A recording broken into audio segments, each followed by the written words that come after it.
Hi hello friends, welcome back to our channel explore with கீர்த்து.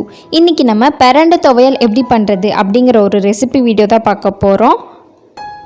And இது கூடயே பிரண்டை சாப்பிட்றதுனால என்னென்ன பெனிஃபிட்ஸ் இருக்குது அப்படிங்கிறதையும் சேர்த்து பார்க்கலாம். ஸோ இப்போ நம்ம வீடியோக்குள்ளே போகிறதுக்கு முன்னாடி நீங்கள் இன்னும் நம்ம சேனலை சப்ஸ்கிரைப் பண்ணலன்னா கீழே இருக்க சப்ஸ்கிரைப் பட்டன் அமுக்கி பக்கத்துலேயே ஒரு பெல் ஐக்கான் இருக்கும், அதையும் டேப் பண்ணிங்க அப்படின்னா அதில் 3 ஆப்ஷன் கேட்கும். அதில் ஆல் அப்படிங்கிற ஆப்ஷனை செலக்ட் பண்ணி வச்சுக்கோங்க. ஸோ தட் நான் எப்பப்போலாம் வீடியோஸ் போடுறோனோ அப்பப்போலாம் உங்களுக்கு ஒரு நோட்டிஃபிகேஷன் வந்துடும். ஃபஸ்ட்டு நமக்கு தேவையான பிரண்டையை கட் பண்ணி எடுத்துக்கலாம். பிரண்டை செடி இந்த மாதிரி தான் இருக்கும். இது ஒரு கொடி மாதிரி ஃபுல்லாக படர்ந்து இருக்கும். இன்றைக்கி நம்ம பிரண்டை துவையல் செய்ய போகிறதுனால நான் கொஞ்சம் கொழுந்தாக இருக்க பிரண்டையாக கட் பண்ணி எடுத்துக்கிறேன். ஸோ பிரண்டை சாப்பிட்றதுனால நிறைய ஹெல்த் பெனிஃபிட்ஸ் இருக்குது. ஃபஸ்ட்டு நம்மளோட எலும்பெல்லாம் ரொம்ப ஸ்ட்ராங்காகும் பிரண்டை சாப்பிட்றதுனால. அண்ட் செகண்ட் நிறையா பேருக்கு வயசாகிடுச்சு அப்படின்னா மூட்டு வலி வரும். அந்த மூட்டு வலியெல்லாம் குணப்படுத்துறதுக்கு இந்த பிரண்டை ரொம்ப யூஸ்ஃபுல்லாக இருக்கும். தேர்டு வெயிட் லாஸ் பண்ணுறவங்க எல்லாருமே பிரண்டை நல்லா சாப்பிடலாம். அது ரொம்பவே வெயிட் லாஸ்க்கு ஹெல்ப் பண்ணும். அப்புறமா பாடி ஃபேட்டை இது ரொம்ப ரெடியூஸ் பண்ணும். அண்ட் டைஜஷன் ப்ராப்ளம் எல்லாத்தையும் சரி பண்ணிடும். இப்போ நம்ம கொழுந்தாக இருக்க இந்த மாதிரி மேலாக இருக்க பிரண்டையை மட்டும் நல்லா கட் பண்ணி எடுத்துக்கலாம்.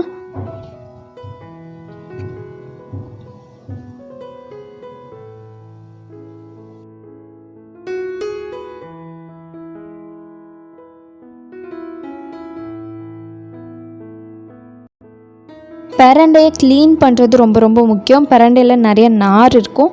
ஸோ இதை நம்ம கரெக்டான ஒரு மெத்தடில் க்ளீன் பண்ணி அந்த நாரெல்லாம் எடுத்து சமைச்சோம் அப்படின்னா இது ரொம்ப டேஸ்ட்டாக இருக்கும். ஸோ இதை எப்படி க்ளீன் பண்ணுறது அப்படிங்கிறத பார்த்துடலாம்.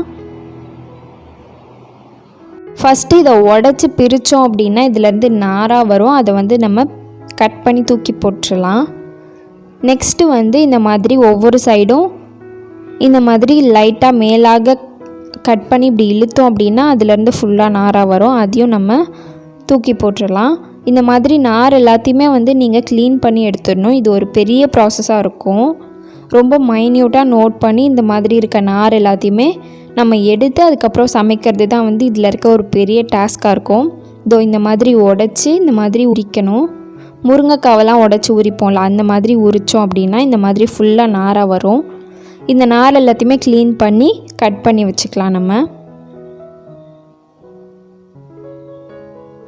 ஸோ அட்லாஸ்ட் க்ளீன் பண்ணதுக்கப்புறம் இப்படி தான் இருக்கும். நெக்ஸ்ட்டு இது கூடயே இது எல்லாமே தேவையான பொருட்கள். ஒரு 3லேருந்து 4 காஞ்ச மிளகாய் எடுத்து வச்சுக்கலாம். அது கூடயே ஒரு 4லேருந்து 5 சின்ன வெங்காயத்தை இந்த மாதிரி நீட்டாக குட்டியாக கட் பண்ணி வச்சுருக்கேன். இது கூடயே கருவேப்பிலை, அதுக்கப்புறமா இஞ்சி ஒரு சின்ன சைஸ் இஞ்சி, அது கூடயே 4லேருந்து 5 பல் பூண்டு. கடைசியாக தாளிக்கிறதுக்கு ஒரே ஒரு சின்ன வெங்காயத்தை இந்த மாதிரி குட்டி பீசஸாக கட் பண்ணி வச்சுக்கலாம். இது கூடயே ஒரு 2 ஸ்பூன் அளவு உளுத்தம் பருப்பு அண்ட் ஒரு 2 ஸ்பூன் அளவு கடலை பருப்பையும் சேர்த்துக்கலாம். நெக்ஸ்ட்டு பிரண்டையை இந்த மாதிரி சின்ன பீசஸாக கட் பண்ணிக்கலாம். இப்போது துவையல் செய்கிறதுக்கு ஒரு கடாயில் கொஞ்சோண்டு எண்ணெய் மட்டும் காய வச்சுக்கிறேன். எண்ணெய் நல்லா காஞ்சிடட்டும். எண்ணெய் நல்லா காஞ்சதுக்கப்புறமா ஃபஸ்ட்டு நம்ம எடுத்து வச்சுருக்க காஞ்ச மிளகாயை காம்பை மட்டும் எடுத்துட்டு இது நல்லா இந்த மாதிரி வதக்கிடலாம். எண்ணெய் ஒரு 2 ஸ்பூன் அளவு போடுங்க. ஃபுல்லாக எல்லாத்தையும் வதக்கிறதுக்கு கரெக்டாக இருக்கும். அடுத்து இஞ்சி போட்டுக்கலாம். இஞ்சி போட்டு நல்லா வதக்கி எடுத்துக்கலாம். எல்லாத்தோட அந்த ஒரு கலரும் மட்டும் லைட்டாக மாறணும். லைட்டாக மாறினதுக்கப்புறமா இது எல்லாத்தையுமே எடுத்துடலாம். நம்ம எடுத்து ஒரு எம்டி மிக்சியில் போட்டு வச்சுக்கோங்க இது எல்லாத்தையுமே. நெக்ஸ்ட்டு பூண்டு வதக்கியாச்சு. அடுத்து கருவேப்பிலை, அடுத்து வெங்காயம். எப்பயுமே வெங்காயம் வதக்கும் போது கொஞ்சோண்டு உப்பு சேர்த்து வதக்குங்க. ஸோ தட் அது கொஞ்சம் ஈஸியாகவும் வதங்கும், சீக்கிரமாகவும் வதங்கும். அடுத்து கடைசியாக பிரண்டைக்கு கொஞ்சம் டைம் ஆகும் வதங்கிறதுக்கு. ஸோ அதையும் நல்லா வதக்கிக்கலாம்.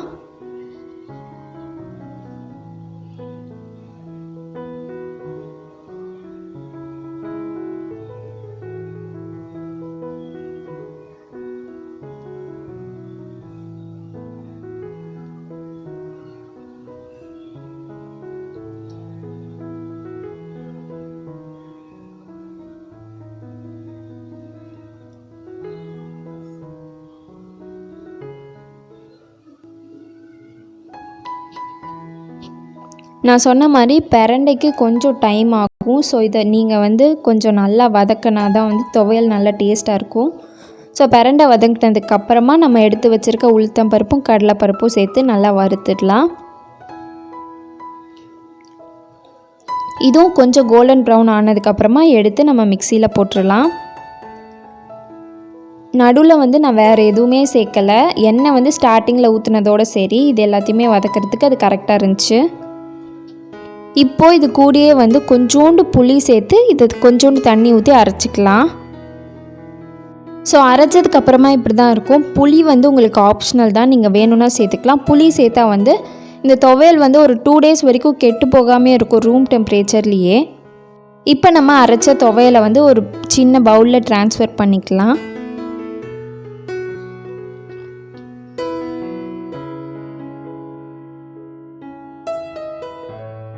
நெக்ஸ்ட் இதை தாளிக்கிறதுக்கு வந்து ஒரு தாளிக்கிற கரண்டியில் 1 ஸ்பூன் அளவு எண்ணெய் ஊற்றி கொஞ்சோண்டு கடுகு போட்டு, கடுகு பொரிஞ்சதுக்கப்புறமா நம்ம ஆல்ரெடி சின்ன சின்னதாக வெட்டி வச்ச வெங்காயத்தை போட்டு இதை தாளிச்சிடலாம்.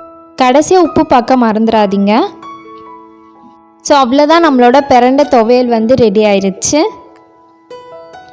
ஸோ இதை நீங்கள் வீட்டில் ட்ரை பண்ணி பார்த்துட்டு எப்படி இருந்துச்சுன்னு எனக்கு கீழே கமெண்ட்டில் சொல்லுங்கள். அண்ட் இதோட இந்த வீடியோவை முடிச்சுக்கலாம். அண்ட் நம்ம நெக்ஸ்ட் வீடியோவில் பார்க்கலாம். பாய்.